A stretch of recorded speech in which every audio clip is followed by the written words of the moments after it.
This week, the NBA announced what Spurs fans are calling the Zaza Pachulia Rule. It's named for the dirty player that injured Kawhi Leonard in Game 1 of the Western Conference Finals and single-handedly changed the course of that series.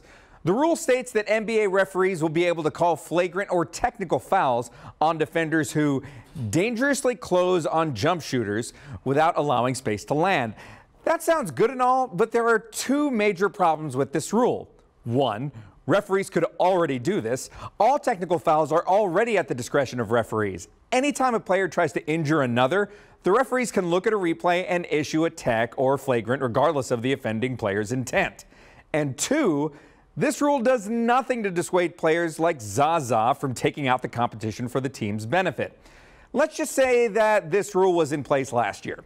Zaza still has all the motivation to do what he did. He'd get a technical or flagrant foul, maybe he'd even be tossed from the game, he'd pay a small fine, maybe miss the next game, and that's it. Kawhi Leonard is still out for the rest of the playoffs. What this rule needs is teeth, where the first offense brings a heavy punishment and gets worse each time, like Major League Baseball's PED rules. My proposal would call for a 10-game suspension for the first offense, followed by 30 games for the second and 60 for a third, with the player getting suspended for a full calendar year after that. With 10 games worth of pay hanging over you if you get caught, suddenly there's a financial incentive not to be a dirty player like Zaza Pachulia. Also in my proposal, unlike technical fouls, the count doesn't reset every year. If you injure a player in 2017 and then do it again in 2020, then there's your 30-game suspension. The number doesn't reset until 5 years after the first incident. This type of rule would also discourage teams from signing a reckless player like Zaza after one offense.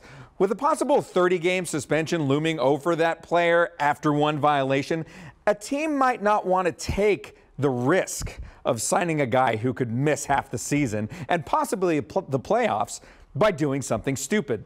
But the NBA is unlikely to take this logical step to protect their players. The only recourse is for teams to embrace the old ways, like the bad boy Pistons or Knicks and Pacers of the 90s. The hockey model: let the goons act as enforcers.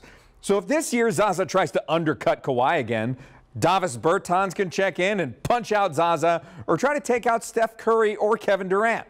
My guess is that the NBA probably doesn't want to return to the days of enforcers and fights happening on the court regularly.